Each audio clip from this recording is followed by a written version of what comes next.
1월입니다. 바깥 온도는 영하 12도입니다. 방구석에 있는 화목 난로는 밤새 집안 전체를 따뜻하게 유지할 수 있을 만큼 뜨겁게 타오르고 있습니다. 하지만 3시간 전 정전이 발생했습니다. 그리고 전기가 필요한 집안의 모든 기기들이 꺼졌습니다. 전화기 배터리도 방전되어 갑니다. 불도 꺼졌습니다. 지붕에 있는 태양광 패널은 아무것도 생산하지 못하고 있습니다. 유일하게 작동하는 것은 난로의 불뿐입니다. 그리고 마음 한구석에서 의문이 생기기 시작합니다. 최신 독립형 태양광 시스템은 바로 이러한 문제를 해결하기 위해 존재합니다. 지붕에 설치된 이 600만 원짜리 패널, 차고의 대형 배터리, 벽에서 윙윙거리는 인버터 말입니다. 하지만 오늘 밤 태양은 없습니다. 하루 종일 해가 뜨지 않았습니다. 흐린 겨울 하늘 아래 패널은 어둠 속에 방치되어 있고 배터리 뱅크는 방전되고 있습니다.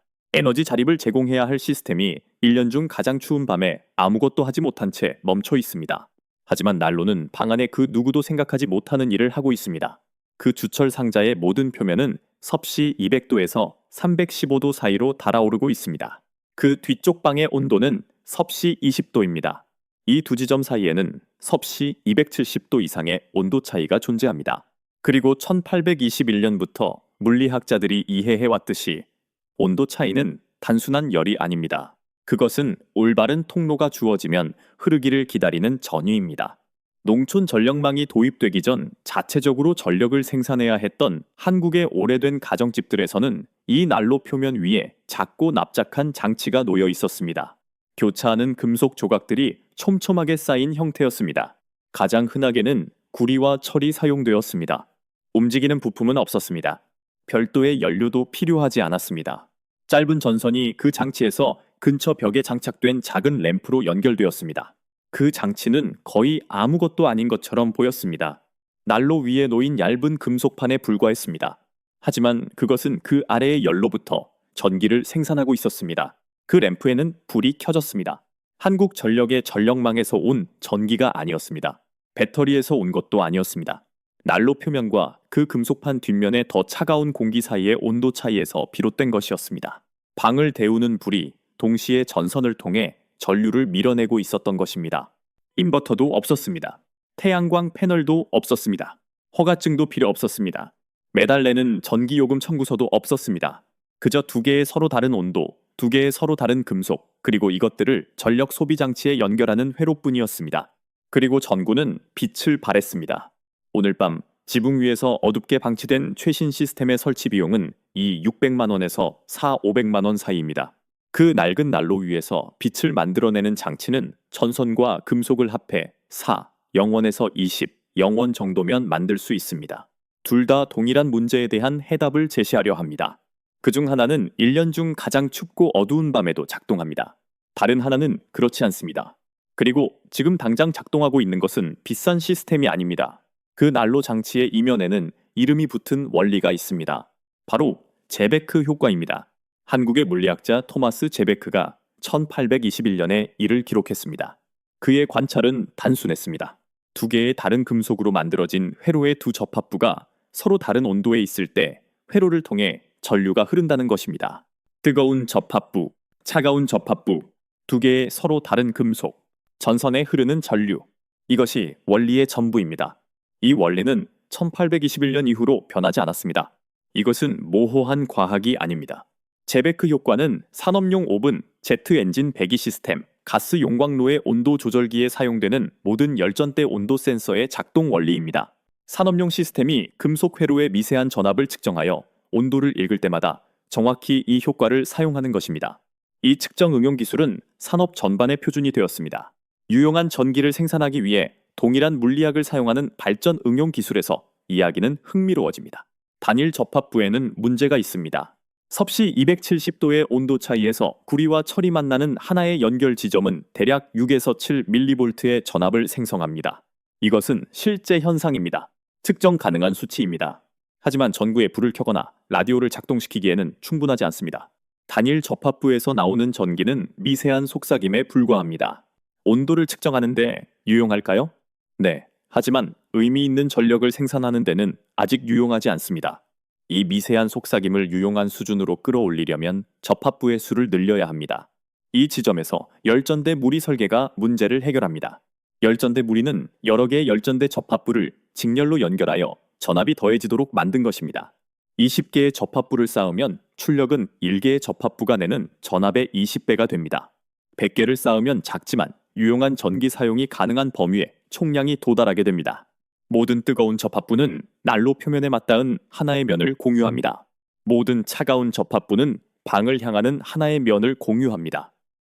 하나의 불, 하나의 온도 차이가 쌓여 있는 모든 접합부를 거치며 배가 됩니다. 이제 실제로 작동하는 장치와 실망스러운 결과를 내는 장치를 구분짓는 세부 사항이 있습니다. 전압 출력은 난로 표면이 얼마나 뜨거워지는지에 의해서만 결정되지 않습니다. 뜨거운 면과 차가운 면 사이의 온도 차이에 의해 결정됩니다. 장치의 뒷면이 열을 방출하는 속도보다 열이 조립체를 통과하는 속도가 더 빨라서 차가운 면이 따뜻해지면 온도 차이는 줄어듭니다. 출력은 떨어집니다. 난로가 최대 화력으로 타고 있어도 장치의 성능은 여전히 떨어질 수 있는데 차가운 면이야말로 대부분의 사람들이 간과하는 변수이기 때문입니다.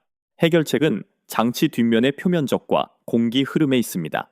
차가운 면에 부착된 주름진 강철핀은 따뜻한 공기가 빠져나갈 수 있는 넓은 표면적을 제공합니다.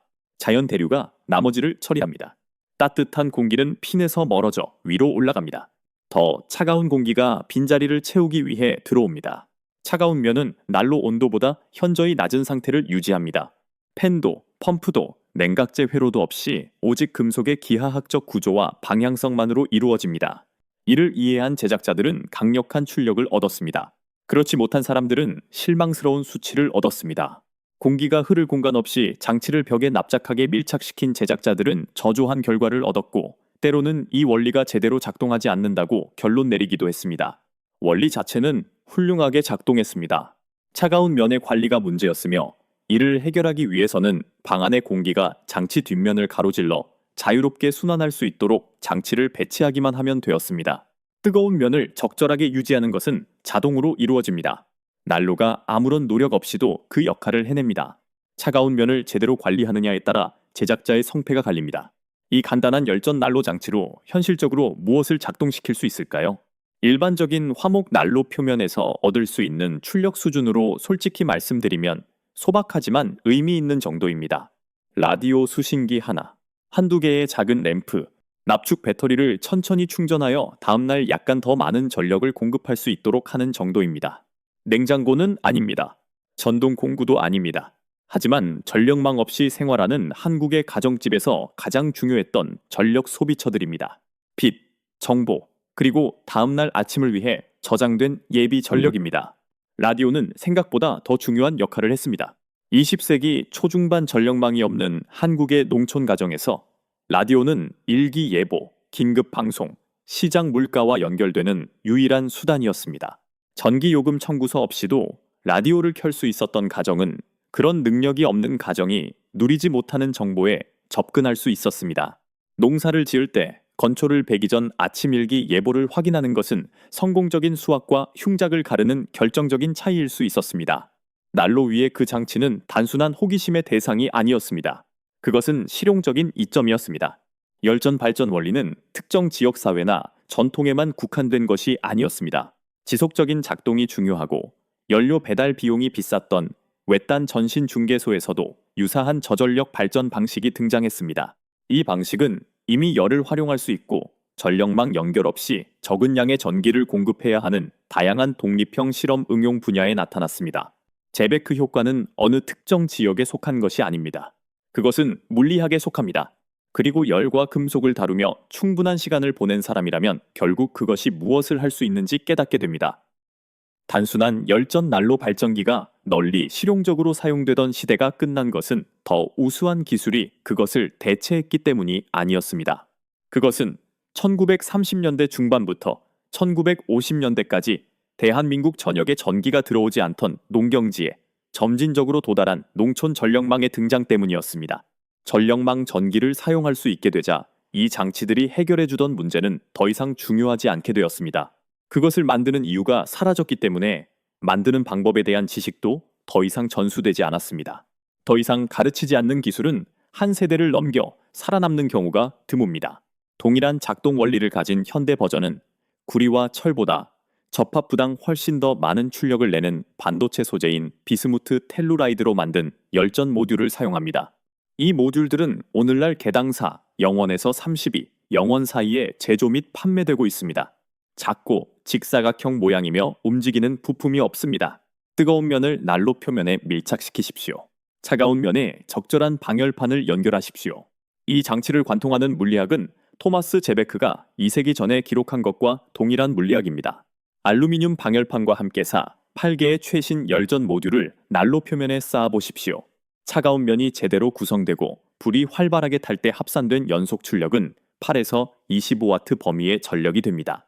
이는 LED 조명, 전력 소모가 적은 라디오, 소형 배터리 뱅크의 세류 충전을 감당할 수 있는 양입니다. 난로가 작동합니다. 장치가 작동합니다. 배터리가 충전됩니다. 불이 계속 켜져 있습니다. 열원, 전기 연결 및 배선을 포함하는 모든 실제 설치는 한국의 현지 법규 및 안전 요구 사항에 정통한 자격을 갖춘 전문가의 평가를 받아야 합니다. 모듈, 방열판, 기본 부품 등 작동하는 최신 난로 열전 시스템의 재료비는 사용되는 모듈 수와 구매처에 따라 20, 0원에서 50, 0원 사이입니다. 비슷한 수준의 기본 가전 부하를 감당할 수 있는 태양광 및 저장 시스템을 설치하려면 3, 200만 원에서 5, 800만 원이 듭니다. 난로 시스템은 1년 중 가장 춥고 어두운 밤에도 전력을 생산합니다. 태양광 시스템은 바로 그 밤에 아무것도 생산하지 못합니다. 이 두 가지 사실은 동시에 진실입니다, 여러분. 이것은 태양광을 포기하자는 주장이 아닙니다. 이것은 더 근본적인 질문을 던져보자는 주장입니다. 이 특정 집에 이미 어떤 에너지 자원이 존재합니까? 무엇이 이미 생산되어 완전히 버려지고 있습니까? 긴 겨울 내내 가동되는 화목 난로는 이미 지속적인 열 자원을 생산하고 있습니다. 그중 일부는 집을 데웁니다. 나머지는 모두 굴뚝으로 빠져나갑니다. 그 자원의 일부를 다른 것으로 변환할 수 있는지에 대한 질문에는 명확한 답이 있습니다. 단지 지난 60년 동안 그 질문을 던지지 않았을 뿐입니다. 이 시스템이 모든 가정에 적합한 것은 아닙니다. 주난방원이 가스보일러나 히트펌프이고 화목난로를 1년에 몇 번만 켠다면 기껏해야 가끔씩만 출력이 나올 것입니다. 활발하고 고온으로 연소하지 않고 낮은 온도로 그을리듯 오랫동안 난로를 가동하면 온도 차이가 좁아지고 출력은 크게 떨어집니다. 솔직히 말해 이를 적용할 수 있는 환경은 제한적입니다.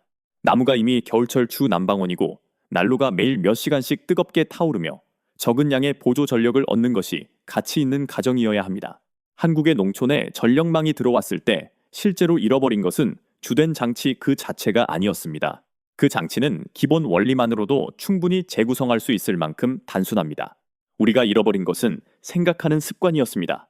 타오르는 난로를 보며 이것이 또 어떤 역할을 하고 있을까라고 질문하는 습관 말입니다.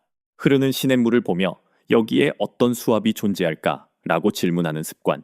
7월의 남양벽을 보며 저 표면 온도는 무슨 일을 하고 있을까라고 묻는 습관 말입니다. 전력망은 전기를 전달했고 이와 함께 물리적 환경을 파악되기를 기다리는 에너지 자원으로 취급하지 않아도 되는 특권까지 부여했습니다. 추운 1월의 밤에 타오르는 화목난로는 여전히 온도 차이를 만들어냅니다. 적절한 재료와 연결된 온도 차이는 여전히 전압을 발생시킵니다. 전압은 여전히 전기입니다. 물리학의 법칙은 1821년 이후로 변하지 않았습니다. 변한 것은 이 건물 안에 있는 누군가가 불이 방을 따뜻하게 하는 것 외에 또 무슨 일을 하는지 묻고 있는지 여부뿐입니다. 그리고 대한민국의 공과금이 치솟는 현 상황을 고려할 때 그 질문은 향수에 젖은 소리라기보다는 훨씬 일찍 던졌어야 할 직관적인 공학적 탐구에 가깝게 들리기 시작합니다. 여러분의 집에서 난로 기반 열전 시스템으로 가장 먼저 어떤 기기에 전력을 공급하고 싶은지 댓글로 남겨주세요. 라디오, 배터리 충전기, LED 조명, 휴대폰 충전기 중 어떤 것입니까? 여러분이 가장 먼저 사용할 실용적인 전력 소비처는 무엇인지, 이미 나무로 난방을 하고 있는지, 아니면 이 영상이 여러분이 가진 난로에 대한 생각을 바꾸었는지 알려주세요. 여러분의 모든 댓글은 우리 채널이 다음에 무엇을 조사해야 할지 파악하는 데 도움이 됩니다. 대부분의 사람들이 물리적으로 직관에 어긋난다고 생각하는 일을 해내는 장치에 대한 다음 조사가 이어지니 지금 바로 구독해주세요. 그 장치는 모터도, 전기도, 외부 연료도 없이 낮은 곳에서 높은 곳으로 물을 끌어올립니다. 유일하게 투입되는 에너지는 움직이는 물 그 자체입니다. 옛날 한국의 농장에서는 집 아래로 흐르는 냇물에서 높은 곳에 있는 저장 탱크를 채우기 위해 이것을 사용했습니다. 그것은 수십 년 동안 상업적으로 제조되었습니다. 그러다 전기 펌프가 등장하면서 경제성이 변했고 이 장치는 대부분의 사람들의 이야기 속에서 조용히 사라졌습니다. 하지만 물은 결코 흐르기를 멈추지 않았습니다. 물리 법칙도 결코 멈추지 않았습니다. 멈춘 것은 내 땅에 흐르는 시냇물을 단순한 풍경이 아닌 자원으로 바라보는 습관이었습니다. 우리 채널이 하나의 오래된 시스템, 그리고 잊혀진 하나의 질문을 통해 되살리고자 하는 것이 바로 그 습관입니다. 다음 영상을 놓치지 않으시려면 구독해 주십시오.